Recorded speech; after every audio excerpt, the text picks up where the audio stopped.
એમાં 11મો આ છે ઉત્તર મેં આપ્યા ઉત્તર. તો આપણે એનું આઈએમપી ક્વેશ્ચન જોઈ લઈએ. તો સૌપ્રથમ તો આપણે જે પાઠ હોય પાઠ કવિતા એના લેખકનું નામ અહીંયા સંકલિત છે એટલે લેખકનું નામ છે ના સંકલિત એટલે સાહિત્ય ભેગું કર્યું હોય અને એમાંથી એ પાઠ આપેલો હોય બરાબર. તો અહીંયા સંકલિત છે પાઠ કોઈ એના લેખકનું નામ નથી પણ પરીક્ષામાં જોડકા પૂછાય તો જોડકાની અંદર આ પાઠ કે તમે આપણે ઉત્તર અને સામે જવાબની અંદર લેખકના નામની અંદર સંકલિત એ રીતે પણ લખેલું હોય બરાબર. તો આપણને ખબર હોવી જોઈએ કે આ પાઠના કોઈ લેખક નથી સંકલિત છે. પ્રકાર અહીંયા તમે જો આપેલું છે વિજ્ઞાન કથા તો જોડકામાં પ્રકાર પૂછાઈ શકે કે ભાઈ આ પાઠનો પ્રકાર શું છે 1 માર્ક્સમાં પણ પૂછાઈ શકે તો પ્રકાર વિજ્ઞાન કથા ઠીક કરતા રહેજો બધા સાથે સાથે. એના પછી જે આખો પાઠ છે પાઠ આપણે વાંચી લઈશું એને ઘટનાક્રમમાં ગોઠવવાના વાક્ય પૂછાઈ શકે છે. ઘટનાક્રમમાં ગોઠવવાનું પૂછાઈ શકે છે. પછી આમાંથી જે નાના નાના પ્રશ્નો છે એ પણ પૂછાઈ શકે છે.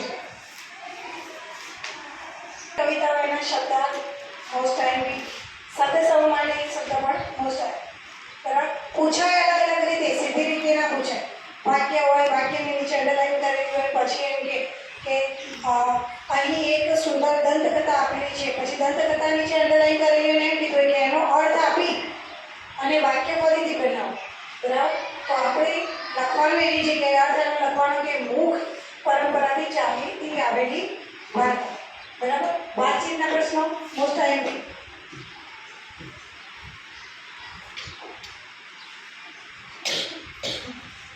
ઈક ગર ખોર દાર આ બધા જ શું છે પ્રત્યય શું છે પ્રત્યય.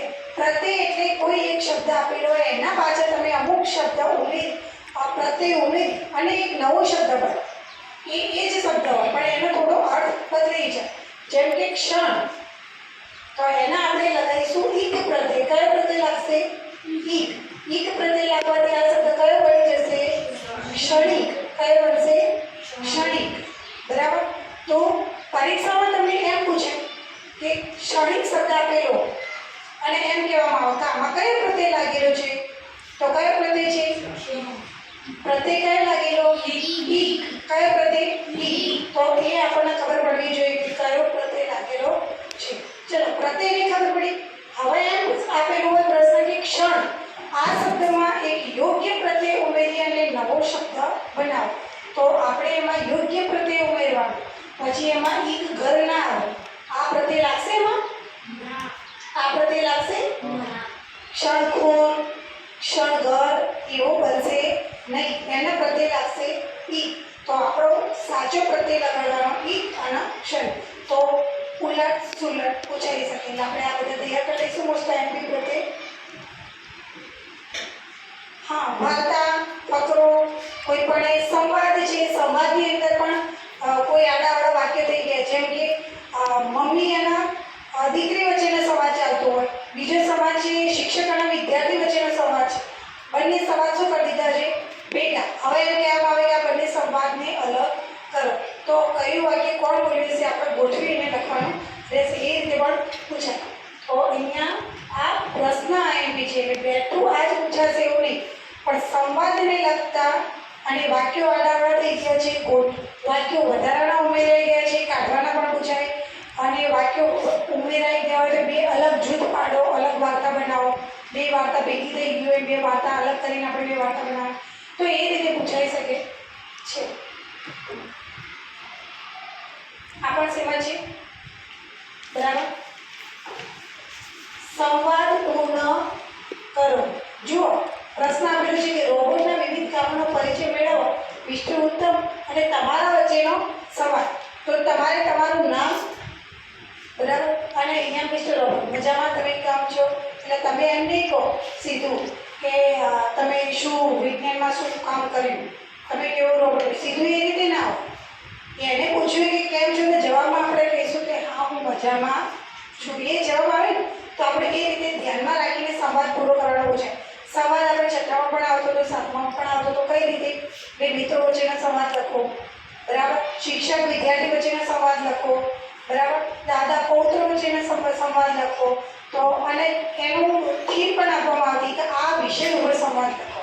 તો એ સંવાદ મોસ્ટ આઈએમપી છે, પૂછાઈ શકે ગમે તે રીતે પૂછાય. મેં કહ્યું એટલા પ્રકારે, બરાબર. છઠ્ઠો પ્રશ્ન છે ઇન્ટરવ્યુ લેવાનો હોય કેવા પ્રશ્ન પૂછવા. આના વિશે આપણે બહુ મોટી ચર્ચા કરેલી કે કેવા પ્રશ્નો પૂછવા. તમારું નામ શું, તમારી અટક શું, તમારા પપ્પાનું નામ શું. એ પ્રશ્નો વ્યાજબી નથી. પ્રશ્નો કંઈ એમનું જે કામ હોય એ કામને લગતા હોવા જોઈએ. સારા એવા તમને જેમ કે અહીંયા મિત્ર ઉત્તમનો ઇન્ટરવ્યૂ લેવાનો હોય તો તમને સરપંચનો ઇન્ટરવ્યૂ લેવાનો હોય, કોઈ ખેલાડીનો ઇન્ટરવ્યૂ લેવાનો હોય, બરાબર, કોઈ મહાન વ્યક્તિનો ઇન્ટરવ્યૂ લેવાનો હોય, બરાબર. તમને એમ કે આપણા વડાપ્રધાન નરેન્દ્ર મોદી એમનો તમારે ઇન્ટરવ્યૂ લેવાનું છે તો તમે એમને કેવા પ્રશ્નો કરશો, બરાબર. તો તમને વડાપ્રધાન બનવા માટે કોણે પ્રેરણા આપી, બરાબર. વડાપ્રધાન અત્યારે તમે બની ગયા છો તો હવે તમે વિદ્યાર્થી અથવા તો શાળાના વિકાસમાં અથવા તો સ્ત્રીઓના શિક્ષણ વિદ્યાર્થીનીઓના શિક્ષણ અંતર્ગત તમે કયા સુધારા લાવશો, બરાબર. તો આ રીતે આપણે ઘણા બધા પ્રશ્નો એમને પૂછીશું. તો પ્રશ્નો એવા હોવા જોઈએ એમના કામને લગતા હોય. આ વાર્તામાંથી રોબોટે કરેલા કાર્યની એ જરૂરી નથી એટલું બધું, બરાબર. રોબોટ બીજા કયા કામ કરી શકે એની એની રોબોટનો આપણે પહેલો પ્રશ્ન પૂછાય તો ટેસ્ટમાં કે જો શિક્ષકની જગ્યાએ રોબોટ આવી જાય ભણાવવા માટે તો તમને ગમે કે ન ગમે, અને ન ગમે તો એનું કારણ લખો. એ પ્રશ્ન મોસ્ટ આઈએમપી એ પરીક્ષામાં પૂછાય છે. અહીંયા સંયોજન, આ તો મોસ્ટ આઈએમપી. સંયોજન ગમે તે રીતે પૂછાશે પણ 5 થી 6 માર્ક્સનો સંયોજન પૂછાશે જ, બરાબર. સંયોજનની અંદર અહીંયા તમને 2 વાક્યો આપેલા છે, સામે સંયોજન પણ આપેલા છે, ક્રમમાં આપેલા નથી. તમારે નક્કી કરવાનું કે કયો સંયોજન લાગશે, બરાબર. બીમારીમાં ખીચડી ખાવી સારી, પછી આમાંથી કયો આવશે, બોલો.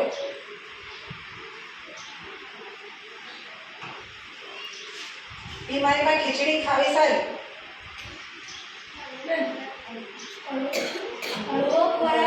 હા, પણ સંયોજન કયો આવશે આમાંથી? આ બધા સંયોજન વચમાં મૂકવાનું. આ બંને વાક્યને જોડવા માટે આપણે વચ્ચે મૂકીશું એક સંયોજક, ત્યારે એક વાક્ય બનશે. 2 વાક્યો નાના અલગ છે, એને ભેગા કરવા માટે આપણે સંયોજકનો ઉપયોગ કરીશું. અંકુર, ખીચડી ખાવી સારી અથવા હળવો ખોરાક લેવો સારો. ઓકે, સરસ.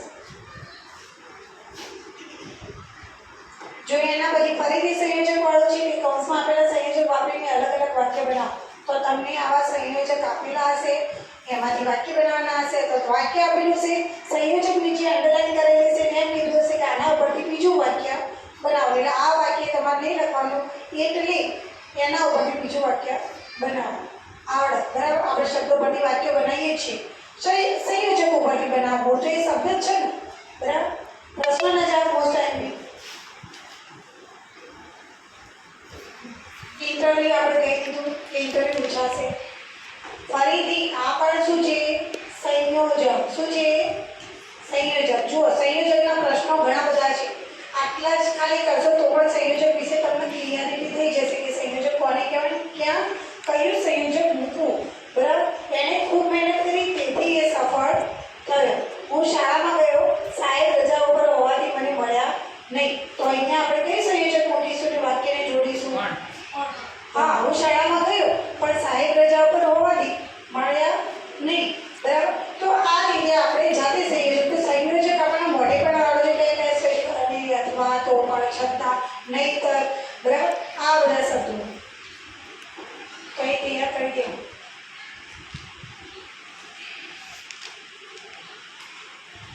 ફરીથી સંયોજક.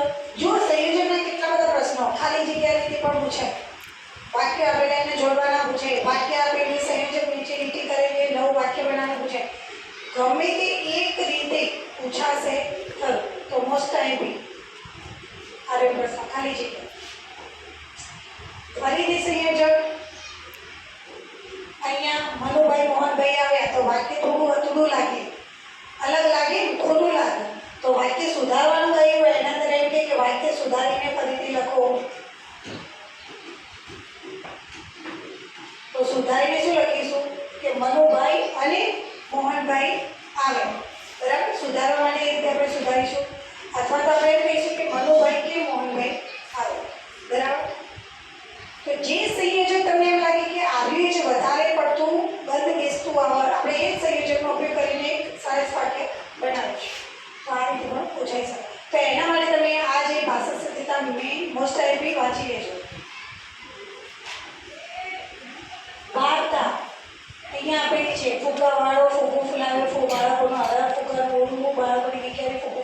બાળકો જીગર ફૂંકરનું નીચે બોલવું અને બાળકોની જીભ. બરાબર? તો અહીંયા એક વાર્તા આપેલી છે, મૃદુલાએ લખી, મિત્તલે લખી. જો એક વાર્તા નાની એને એક જણે વાર્તા સરસ મોટી બનાવી. તો તમને વાર્તા કોની ગમે બેમાંથી? મિત્તલે. કેમ? કારણ કે એને થોડા અમુક શબ્દો હાવભાવ એ બધું અંદર ઉમેર્યું. બરાબર? થોડું વર્ણન વધારે વિસ્તારમાં કર્યું. તો ટૂંકમાં વાર્તા લખતી વખતે આપણે આટલી નાની વાર્તા લખવાની નથી. વાર્તા કેવી હોવી જોઈએ? તમને જેવી ગમે છે એવી. આપણને જો મોટી ગમતી હોય તો આપણે પરીક્ષામાં પણ કેવી લખવી પડે? મોટી, સરસ. વાર્તાનું શું લખીશું? પહેલું નામ, પછી વાર્તાના કેટલા ફકરા પાડીશું? 3 ફકરા. પહેલા થોડી શરૂઆત કરીશું, પછી મેઇન વાર્તા લખીશું, પછી છેલ્લે એનો અર્થ વિશે લખીશું અને છેલ્લે ચોથું આપણે લખીશું વાર્તાનો બોધ. બરાબર? આ વાર્તા ઉપરથી આપણને એ બોધ મળે છે કેમ કરીને આપણે બોધ લખીશું. તો આટલા વિભાગમાં હવે વાર્તા, તો એ વાર્તા આ રીતે લખી દેવી. અહીંયા જો આ વાર્તા પણ આપેલું છે. તો આ જે વાર્તા કદાચ બેઠી પરીક્ષામાં આ મુદ્દાઓ આવી શકે. વાર્તા લેખન અલગ અલગ રીતે પૂછાઈ શકે. જેમ કે તમને એમ કે મગર, વાંદરો, જંગલ, સાયકલ, આવી રીતે 5 શબ્દો આપેલા અને એના ઉપરથી તમારે વાર્તા બનાવવાની આવડે.